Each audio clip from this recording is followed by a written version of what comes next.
Hello everyone, welcome to my channel. If you are new, I am As. If you're not, then welcome back. I decided to join this fun tag today, the trick or treat by Afton with a Z. Trick or treat decks. So just let's get it right from the beginning. By Afton with a Z, so that I thank you so much for creating this spooky tag. So we have many prompts to go through. We have 15 prompts, meaning I will show at least 15 decks. So let's just get into it.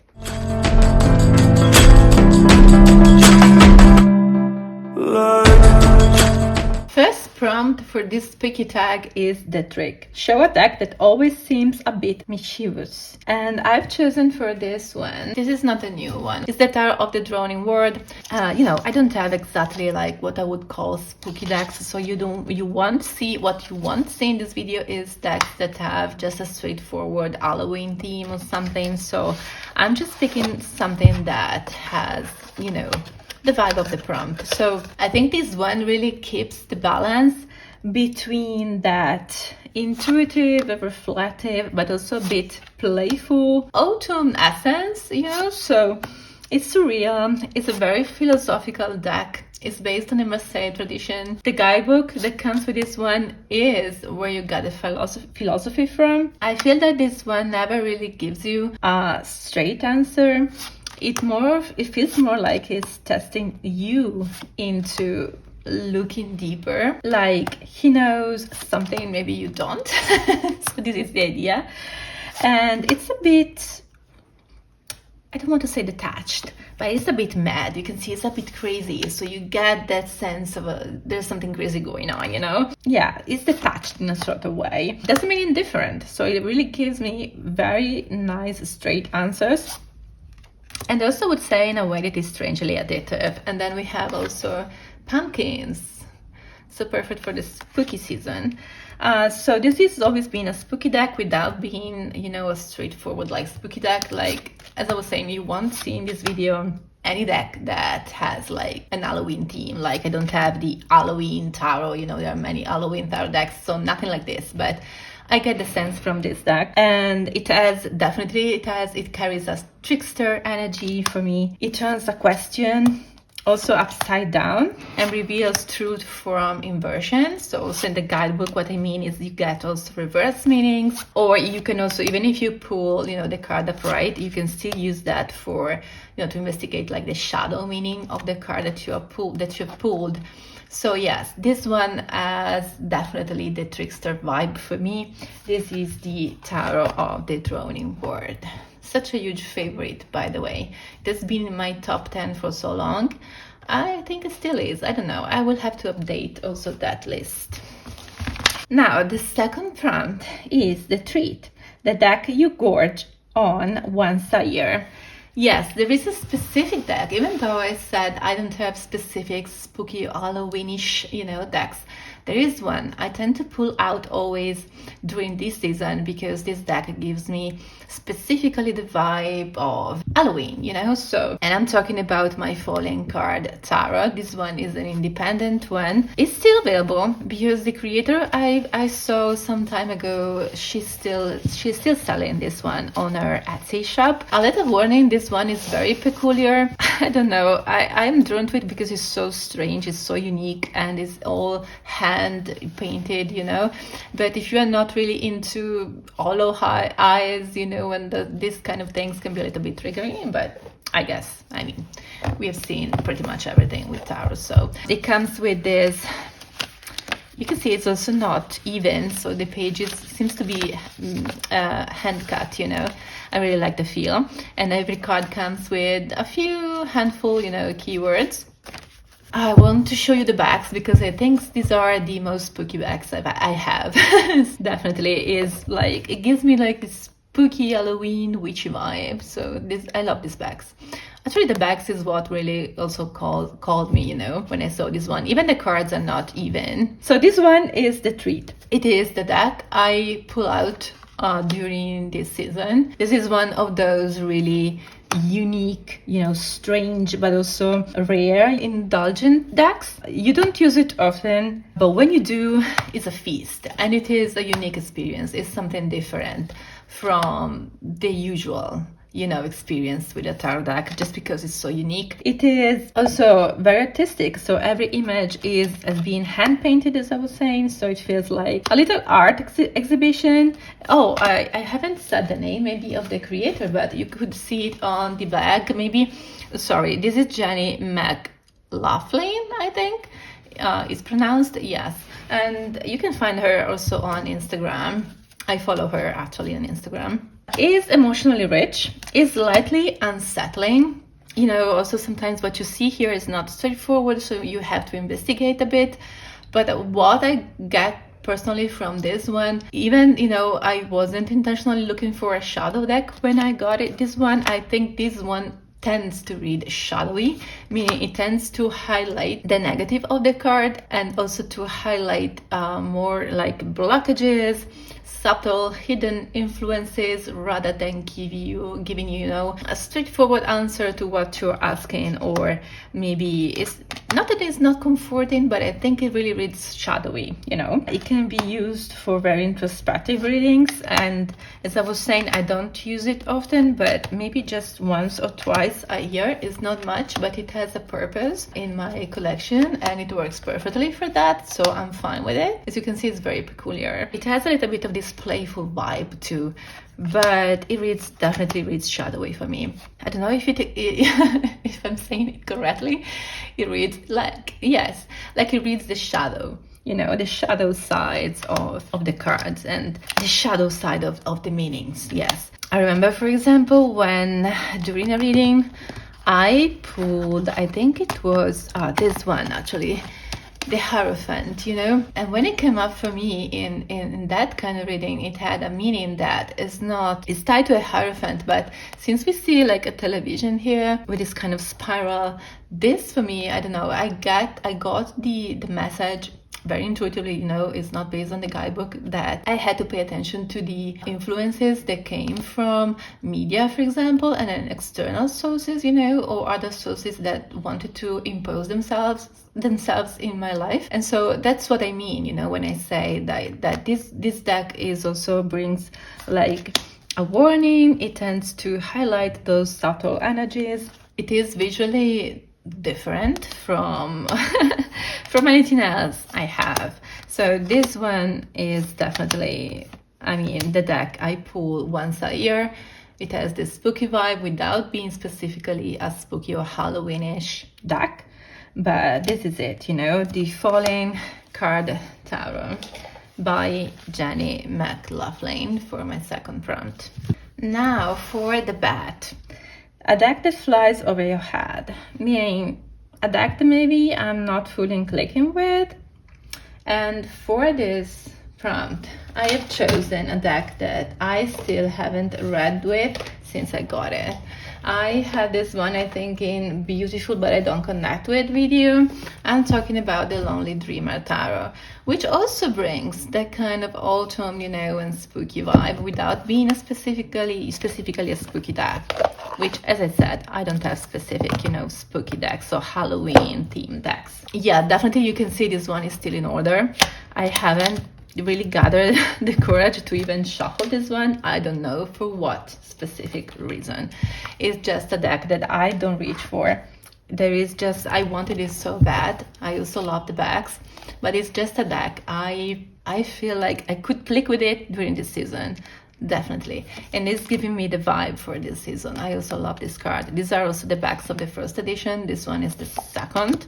This deck, based on the artwork of Odilon Rodon, would be so perfect for this season, and I think it is. And I pulled this one out not only for this video, but it's because I want to see if I can click with it now, specifically during this season. I've been waiting for months for this moment to see if something finally aligns. and I feel more drawn to use this one. Definitely I can see this one is a bit shadowy too, and would be perfect for the season. I admire it, but because I admire the work of Odilon Redon, I love art in general, but I also like Odilon Redon as an artist. It's very surreal, but there is something about the symbolism of structure. Maybe its structure just hovers just above my comprehension. Maybe because this art is not being created intentionally for, to be a tarot deck. Maybe it's because this art is being chosen, to fit like the tarot structure. So it flies over my head, not because it's empty, not because it's not rich. There is wisdom there, and I know there is. And maybe this one is the kind of deck that I can return to in phases. I know many people love this one. I know also other people haven't clicked with this one, maybe for the similar reasons. I love the shadowy feel of this deck, and yeah, I want to do something with it. I feel now I'm definitely compelled. And this could be one of those decks that when I finally use it, and when I finally learn to know it, I don't know if you can say learn to know it, yes, but get to know it, I know that this can be something. I mean, we can be something.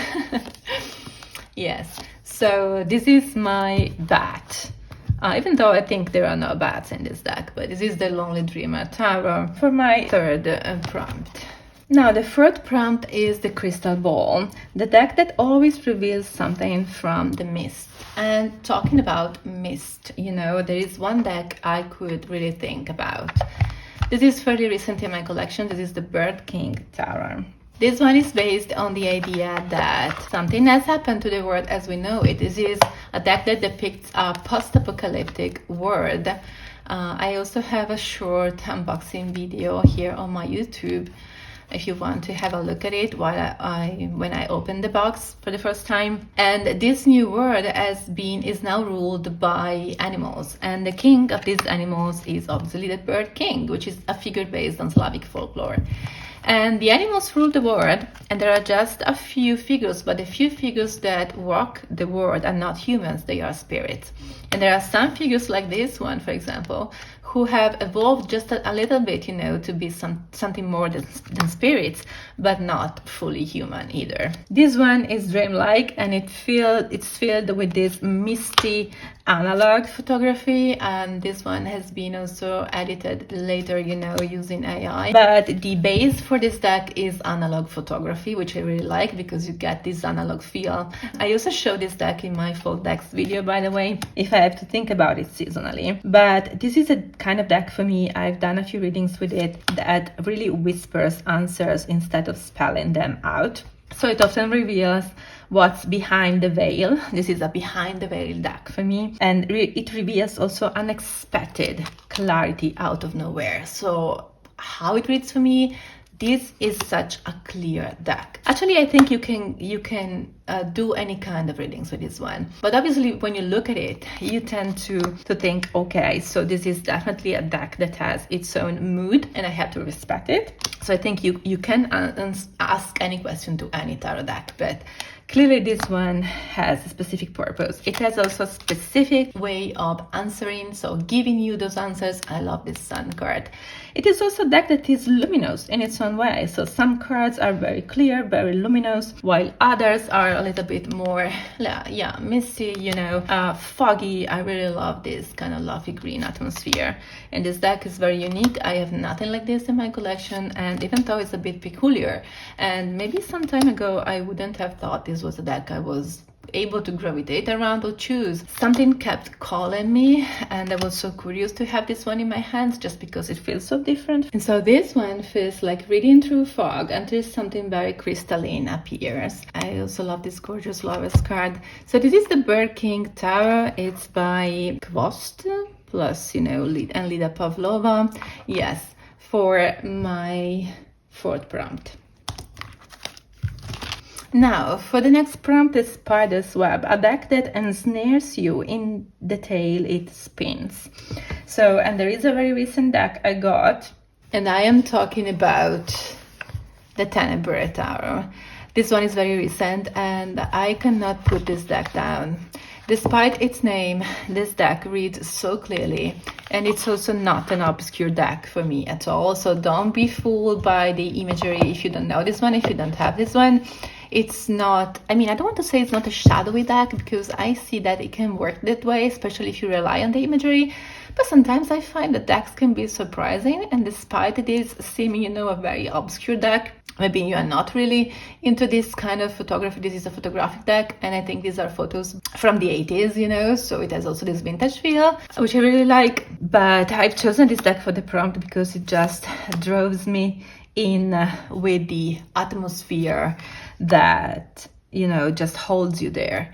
It's a very haunting imagery. I love these Two of Cups. I think this could be my favorite Two of Cups ever. It's just so emotional. I get the emotion when I look at this card. That's why I also say this is also a very sweet deck in some instances. I really like also we have a mixture not only of people, we have also places, like we have some mansions, you know, and we have, let's see if I can find them. I mean, it's really impossible to pull just one meaning without the others. I just feel that when I read with this, the cards connect in narrative threads. I also feel compelled just to pull more. This one I think is called Tenebrae because there are a lot of shadows, like here maybe, and there are these layers. I don't know if these are double exposure photos. I think they can be. I'm not sure. But what I'm sure of is that this one is emotionally immersive. And this card also reminds me of the Titanic for some reason. It is just so strong. I just end up lost in its story world. So it's a deck that for me is, I want to cover this one, it's nudity and snaring in the best way. So when I said also there are not only human figures, but also we got like here, like we have a spiral staircase. It's not a spider web, but I think this deck fits the prompt because each card feels like there is more unfolding, and even here you are invited. This is not only a spiral, you know, something spinning, but it's actually something that invites you to go deeper. And this is and to go down also, like to descend in a certain sense. So this is, yes, my ensnaring deck in the best possible way. It is hunting. I really can get enough of reading with this one, but almost about everything. So I haven't really crafted, you know, a specific ritual or you know, a specific practice around this one. I just love reading with it since I got it. I also love this card. Immersive also is an adjective I would use for this one. Emotionally immersive, you know. So yeah, this one is the Tenebrae Tarot. It's the 3rd edition by Joan Mahoney. Now, the potion for the 5th prompt, a deck that's not super appetizing, but you know it works. And again, so keeping the theme, you know, a little bit the thread of, yeah, spooky decks, even though I don't have specific spooky decks, and I say it every time because I don't know if you're watching just some of the prompts or all of them. Of course, so in this little bag that it came with the deck, I keep my Talisman Oracle. This one is the same creator of the Veleda Oracle. There is also a Veleda Tarot, if I'm not mistaken. I think that's the name. By the way, this Oracle deck has 50 cards, and it comes with 4 guide cards. I don't know if you've ever seen this one. I never see this one on YouTube. And for me, this one has a distinct spooky feel, and you will see why in a moment. So these are the bags. It gives me a spooky vibe for the simple reason that, I don't know if it's upside down. Yes. I think for the color palette, most of all, and also for some of the images, like I find this deck to be a little bit witchy, even though I'm not necessarily into those kind of things. And it's a very peculiar little oracle. The keywords that are provided here work very well and help you also really, you know, work on the meanings. It sometimes it also reads like a Lenormand, so some of the cards remind me of some Lenormand cards too. Each card is also numbered, so you can read numbers as well. It's a mix, a little bit of it has both a vintage feel with some modern images too, so it's not exactly vintage. I've chosen this one because this is slightly odd or not instantly appealing visually, but it works. It brings insights, almost like medicinal messages. You know, it can be bitter but healing. You don't always want to use it personally, but sometimes I need to. And it can be, yeah, a full deck. It can be a spooky deck. I definitely tend to pull this one out more during this season. And it also pairs so well with some of the decks I'm showing also in this video. Like I've paired it with the first one I've shown with the droning word, you know. Especially I like sometimes to pair also decks based on the same feel, like also the cardstock feels similar. And so I think, but they just work, you know. So definitely for me, autumn feel, spooky feel, even though it's not a straightforward like Halloween deck, but you can see how it can work for that and during the season in particular. Yes, this one is the Talisman Oracle. For the Cauldron, a deck that makes you feel like you're brewing up something witchy. And as I said, again, I don't have really witchy decks. I don't tend to think, you know, as me having those kind of decks specifically. But of course, when you have tarot decks, you end up with something witchy, I think, whether you want it or not. And I've had this deck for a very long time. This one is out of print. Some of you may recognize it. It's quite old, but when I think witchy deck, I think about this one. This is the Tower of the Crown by Ellen Lorenzi Prince. Clearly out of print. There were two editions of this one. This is the one from 2020. This deck came also with this velvet bag. These are the bags, fully black. I've never had edged it, also because this one is out of print. I wanted to preserve it like this. And so, as you can see, some of the cards have been renamed, and I don't know if you can, I mean, this is the right card to start, because I don't know if you can imagine something more witchy than this. This carried definitely a witchy, yeah, again, especially this one, a witchy alchemical energy. It feels a bit playful too. It is also colorful in its own way. It has these black borders, but definitely it's also a serious deck. I said alchemical energy. I mean, it's one you choose for how it feels. It is based on, it's the Tower of the Crown, so it's based on crown energy, ancestral, primal, and also this is feminist magic. The cards are really beautiful, so definitely this is one that taps into the shadows, and I don't read with it much more. I keep it for mainly, you know, collection purposes, but I read a lot with it when I got it. It had a way to expose also what's beneath the surface and to tell truth also to me, you know, in a way that was very revealing without being necessarily triggering.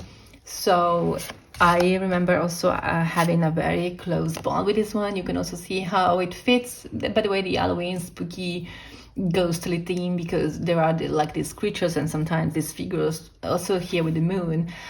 Maybe this is a moon creature or something, but it looks like a ghost to me. So definitely a witchy ghostly deck, spiders, and you can see this is, you know, it's an Halloweenish tarot deck without being specifically Halloween themed. It's full of like this references to ancient rituals. It seems to me like tapping into something deeply, you know, primal and again feminist and magical. And we have a cauldron here. Perfect. So this one is my Tower of the Crown by Ellen Lorenzi Prince, out of print. And now I hope it doesn't distract you, but I want to keep this card out just because I think it just fits so well, you know, this tag. So the next prompt is the Jack-o'-lantern. So the deck that makes you want to divine by candlelight. This one is easy. I always think about divining by candlelight, so just like this maybe, when I think about my Lacrimosa Tarot. So definitely this is a candlelight deck. You can see also a lot of black decks in this video. but it's just the vibe, you know, that we are seeking, of course. So this, I always say this art, you know, these close-ups, you know, there's really immersive close-ups that Rose Bay has chosen for this deck are darkly emotional, you know. Also, this deck has a soft candlelit palette. It feels like reading by candlelight. It is intimate. I always say also this, some of these cards, for the way they are illuminated, you know, for the way that the light is cast, they look like Caravaggio paintings. And there is a beautiful balance here between mourning and beauty. There are sometimes warm shadows. There is a gentle glow. There is this kind of like melancholic, decadent comfort.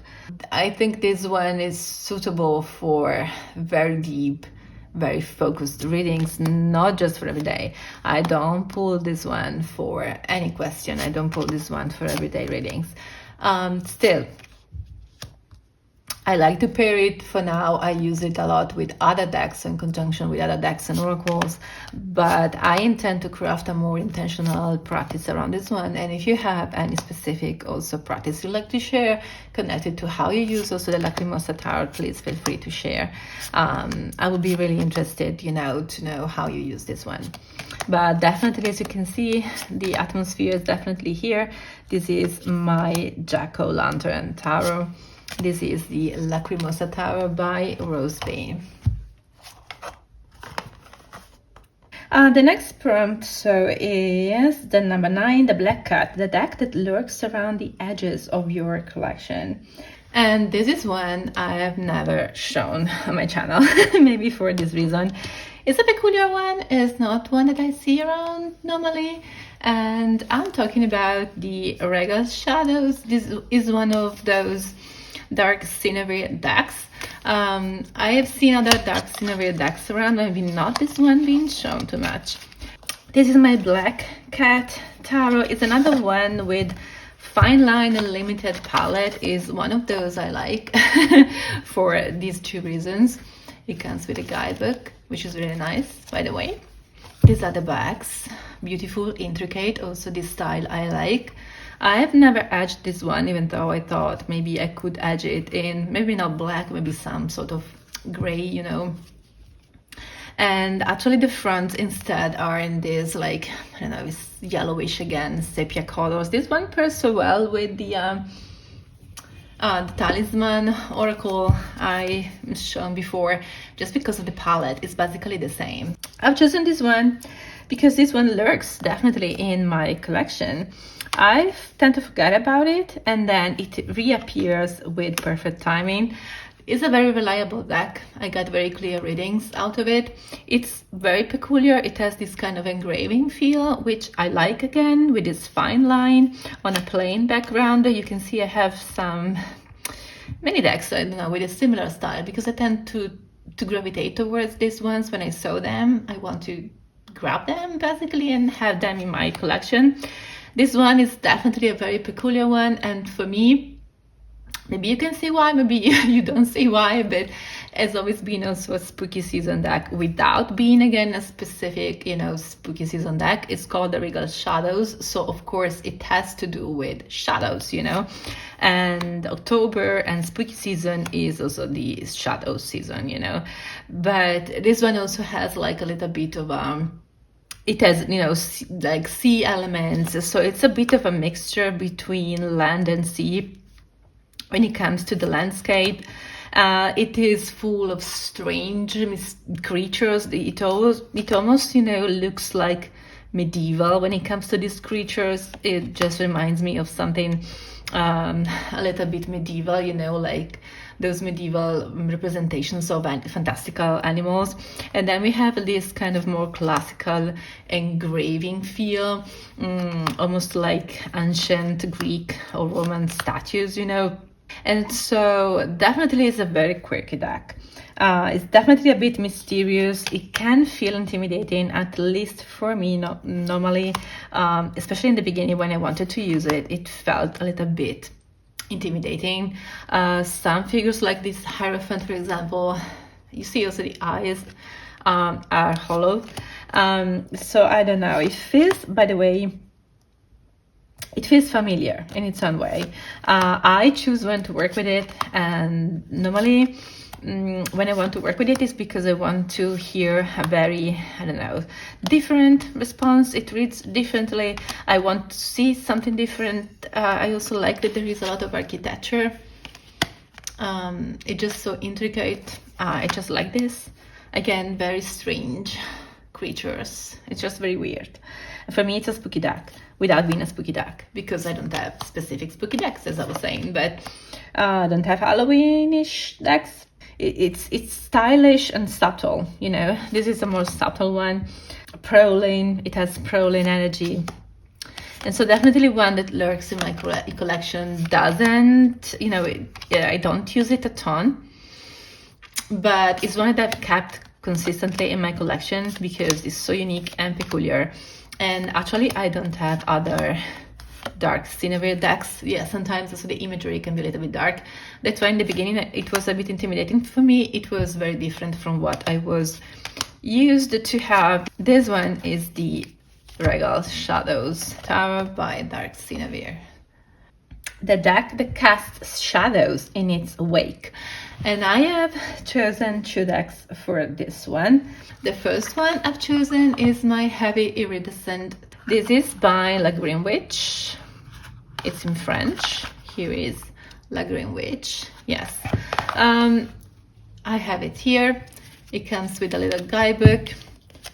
This one is really small, so maybe I will zoom in. This is a cute little shadowy deck again, which is, you know, spooky without being specifically spooky. I think it's more shadowy than spooky. We have Obsession here. This is for deep shadow work. It always reads shadowy.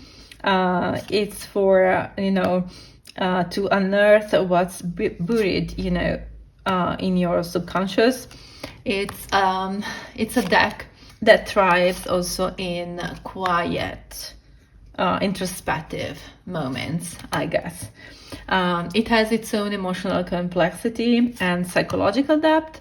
There are also many references to magic and to psychology. There is a Sigmund Freud card also here. It is also very colorful sometimes. I really like this. Is collage. It leaves also lingering echoes, you know, that make you reflect, I think, long after the reading.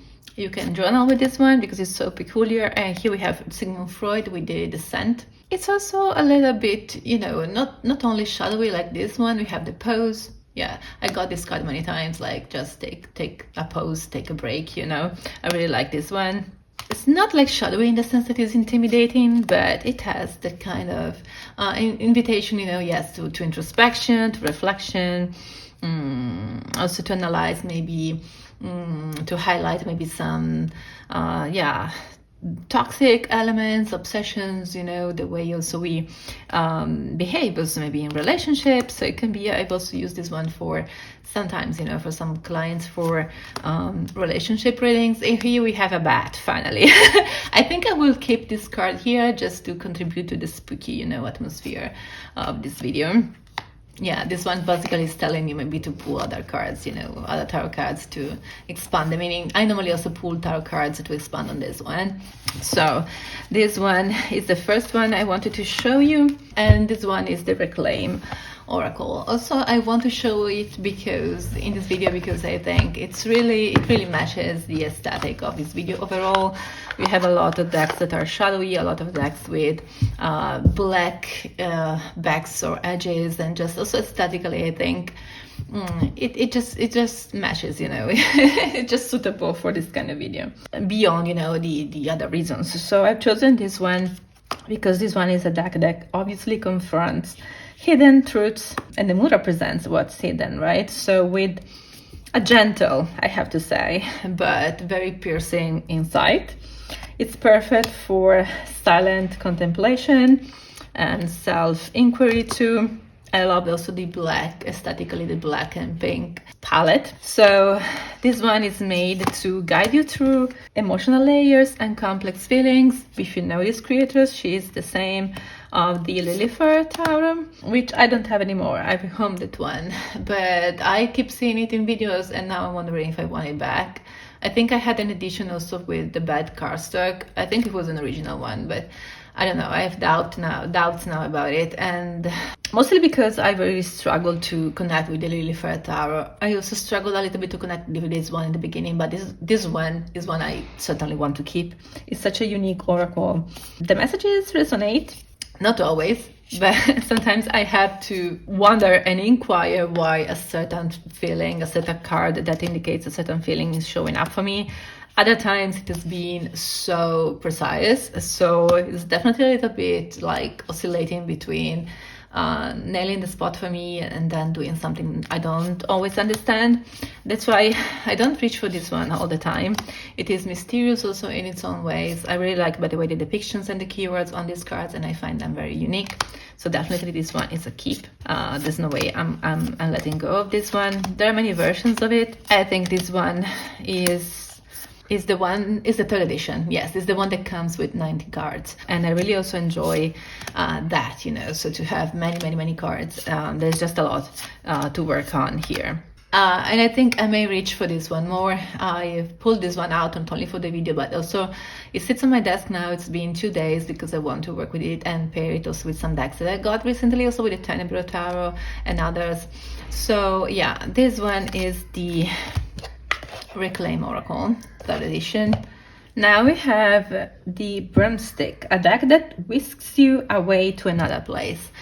This one was pretty easy. Buckle up, because this one is also one that I've never shown on my channel. The Vacant House Tarot, and this is the mini edition, as you can see, so I had to zoom in necessarily to show you this one because it's so little. I plan also to get the standard size one, just because this is so detailed again, and it's one that features again fine lines, a very intricate artwork. I think it would just be nice to have the standard size to see more the details, because this is one that is very detailed. So I've chosen this one for the deck that whisks you into another space, another time, and also another century, because this one is set in 17th century Europe. So this is the setting for it.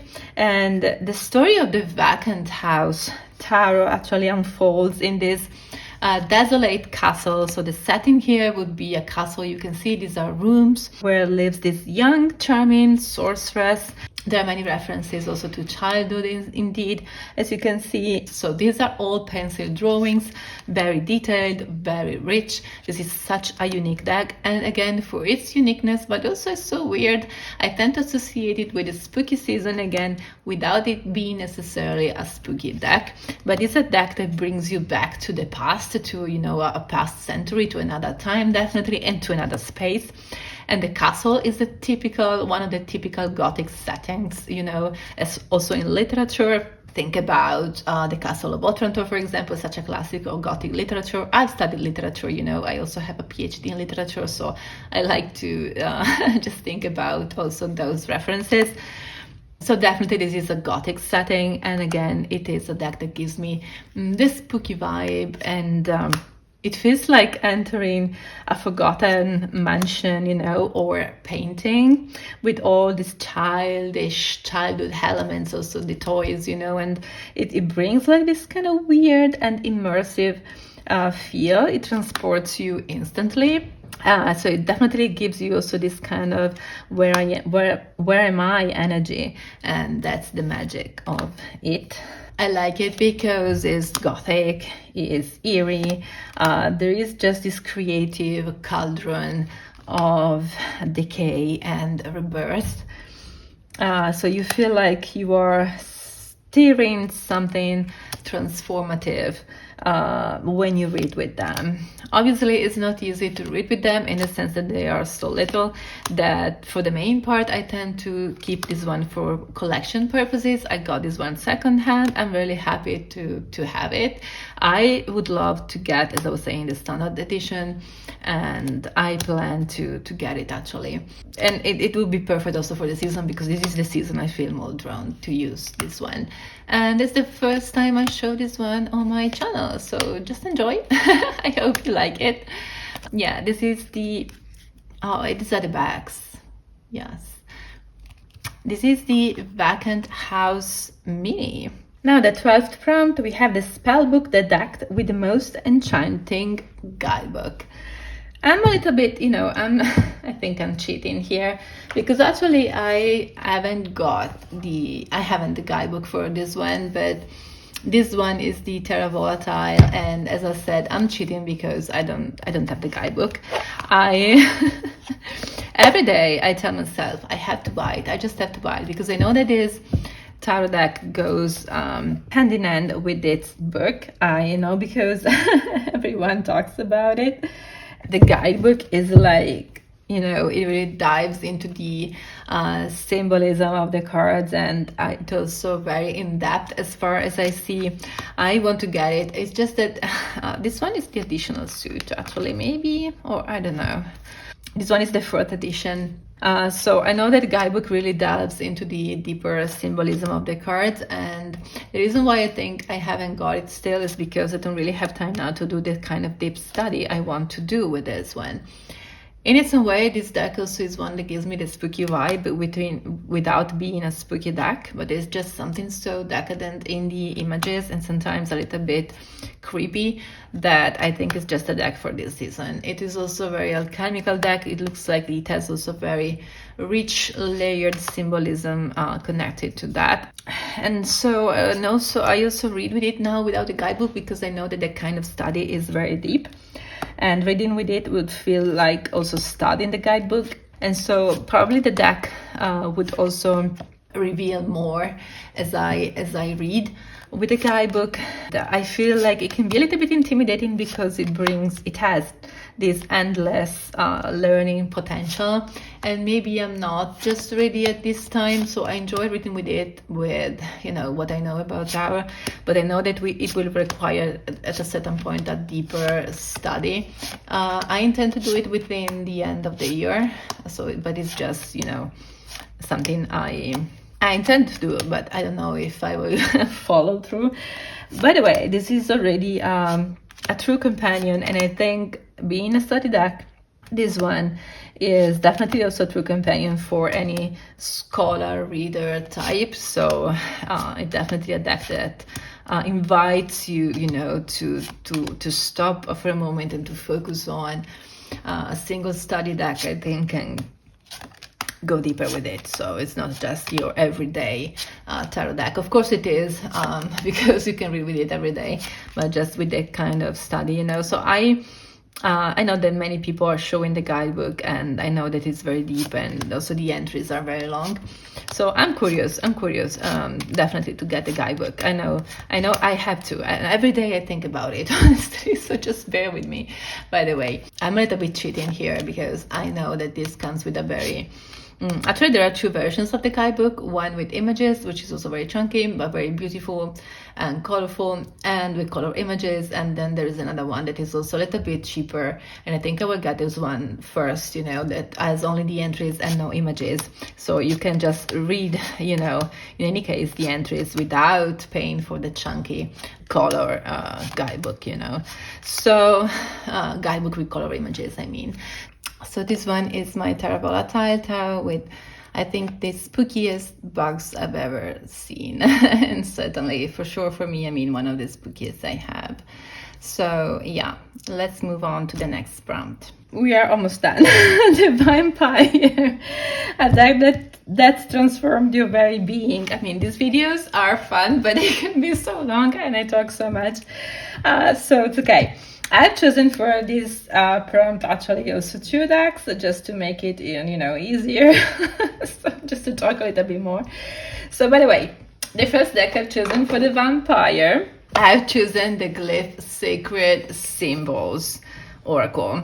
If you have seen, I mean, if you follow me on Instagram also, probably you have seen me posting a lot of pictures where I feature this deck. Why again not being a spooky or fall or anything? This one definitely is a deck I use a lot during this season. And I cannot put it down. I haven't put it down, I think, since I got it. It has a little bit of that transformative, mystical, so magical energy. It is a deck that also features, like Egyptian themes. There is something very mysterious, very mystical about this. This one is also one that feeds a lot on emotion for me, transforms you by, I think, mirroring your inner depths. Whether it's conflict, whether it's emotion, it's archetypal, is very symbolic, and is also charged with feminine power. So I see a lot of feminine energy in this deck, which is something I like. And this is the feminine card, as I say this is the rose. So it has this potent, feminine energy. I find it to be a deck that can transform my perspective, and it can leave me changed after each reading, in a sense that I tend to recall a lot the messages that I get with this one, and to think about them also a long time, after having, done the reading. So with this one, it is one that lingers, it's like the messages definitely linger and stay with me. So I guess it is suitable for this prompt, for its transformational power, and this kind of, I don't know, I just like this kind of atmosphere it brings. And this may be the spookiest card in the deck, which I think, again, I will keep this one out because it may just, again, fit the atmosphere here and the overall mood of this tag. And this is the creation with the spider. So yes, this is my Glyph Sacred Symbols Oracle, but I have also another deck for this same prompt. And this one is fairly new in my collection. It's also one I've never shown. Tomorrow I also will post, the unboxing of this one. So this is the Long Way Home Oracle, a visual diary by Sasha Lopez, who is the creator. It's a fairly recent deck. It came out this year, and it has just recently arrived in my collection. I really love this deck, and I've chosen this one for this prompt because this is such a tender but also potent and transformative introspective deck, guiding you gently through your personal story. I think I've found I'm also reading with this one almost daily. I like to pull a single card. Also, I've done readings already with this one. It has been just such an immediate click for me, and I find that it shifts the way I see myself and my journey already. It has already given me such, deep and such spot-on prompts. This one reads so clearly. I find that it nails and it describes it, and it can represent my emotion, so well, while giving you also guidance and advice. It's also a deck whose words really linger, and leaves me different after each use. Yeah, it changes how I see my own story. And definitely I've had sentences with this deck, I've had messages already since I got it that I tend to remember, and I just go over and over them, in my mind, just thinking about what it means. And as I see my story unfold, I also reflect on the words I get from this one. It's very potent, so it's very powerful, and definitely it has a transformative effect and a very lasting one. So this one is the Long Way Home Oracle. Now we have the Haunted House, the deck that scares you with how scarily accurate it can be. And I have no doubt here I want to feature my Pagan Other Words Tower. This also is not new, so it's a very well-known deck by Uzi. Is from 2016, but I only got this one recently. This one is the last edition that comes with the moon holographic or iridescent moon cards, and these are the cards, I think. Yes, they are like iridescent. This one was in my fall decks video because it is such a full deck. I've chosen this one because it is a very clear reader. So again, since I got it, I just got these accurate, timeless, otherworldly readings. And it can be very blunt. So despite the aesthetic being very luminous, you know, and also it's quite pippish, it has a lot of space. It actually, I find out that you can really feel seen and also slightly called out by this one. Again, not in a too blunt way, but it can scare you personally just because it's right. So you know he's right when he calls you out, and you know he's right when he says things, even though you don't necessarily like them. This is what any tarot deck can do, right? But there are some tarot decks that honestly, I mean, feel more blunt than others, and this is the case with the Pagan Other Words for me. I think there is someone else, maybe, I don't know, for this same tag, who has chosen also the Pagan Other Words, maybe for this same prompt. So I guess maybe it's a common experience also with this deck. I have talked about this in my fall videos too, how scarily clear and accurate this one can be. And so each reading with this one really feels like a confrontation with truth, and it really leaves nothing. Probably because it's so luminous, so clear, probably leaves nothing in the shadow, but at the same time it has a way to expose the truth, I think. So it can be very revealing. The reason why I also trusted this one right from the bat, you know, so it's a deck that I trusted immediately because I know it doesn't want to beat around the bush, you know. So yeah, it can be trusted. It can be blunt, but obviously for the same reason I think it can be trusted. So this is my fairly new Pagan Other Words. This is the last edition.